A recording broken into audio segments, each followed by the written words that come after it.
But before we get to our main event, Max Kellerman, we talked about and we saw Bernard Hopkins and the Chad Dawson and how weird that was, and we saw Linares and DeMarco. But last week there was also one of the great feel-good stories, not only in boxing but in sport, of Dewey Bozella. That's what I'm gonna remember from last week more than anything else. Dewey Bozella, kid from Coney Island, when he was 9 years old, witnessed his father murder his pregnant mother. But his brother gets killed in the streets several years later. He goes up to live with another sibling in Poughkeepsie to get away from the streets of Brooklyn, where he is wrongfully convicted of murdering a 92-year-old woman. Even though the case was completely flimsy, Dewey gets a life sentence. 10 years into that sentence, the prosecutors know the case is very weak. They offer Dewey a plea bargain. Just admit you did it, and you can be a free man.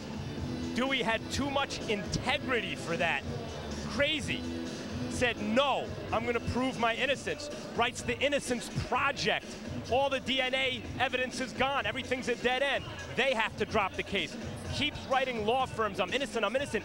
Eventually, one law firm does pick up the case, winds up interviewing the detective on the case in Poughkeepsie, figures the guy's gonna be hostile to them.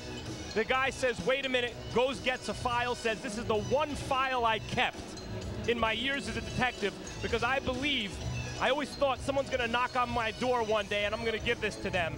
That exonerated Dewey Bozella after an ordeal that lasted over a quarter of a century. Dewey Bob was an amateur fighter with some promise, always wanted to have and dreamed when he was locked up in Sing Sing of having one professional fight. At the age of 52, he got it. Well, Max, let's take a look at the highlights as he squared off against Larry Hopkins. And you can only imagine the emotion at this point as he enters the ring at Staples Center, making that walk and finally getting a chance at 52 to do what he always dreamed of. Right, and Dewey came in great shape, but he is 52 years old. He was getting nailed with right hands early, and so he quit, Bob. No. No, there's no quitting Dewey Bozella. He redoubled his efforts with his determination and good craft, by the way. He did better and better as each progressive round. He wound up really hurting his man Hopkins late in the fourth round, almost stopping him, and won a hard-fought decision. Dewey Bozella does not give up, certainly not on himself. And you just see the determination as this fight unfolded, as you mentioned. He dealt with some of the adversity and, you know, just persevered and just continued to go to work. An amazing, inspirational guy, Dewey Bozella. Almost got the knockout here, Bob. Yeah, he almost finished it off in big-time style. And then after the fight, he had another cool moment. What's your next fight, Dewey Bozella?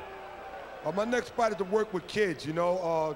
The Dewey Bozella Foundation, you know, that's what I'm trying to get started. To work with kids, to keep them up off the streets and let them know through boxing they can turn their life around. That's what this is all about. Congratulations, champ. Anything else you want to say? Hey, you know something? I would like to say that, you know, dreams do happen if you never give up hope, and to always believe in yourself. Don't let nobody tell you what you can't do. And I want you to know you're one of my favorite announcers. Thank you. How awesome was that? He got his first pro fight, and he got to talk to Max Kellerman. Congratulations to Dewey Bozella. Inspiration for all.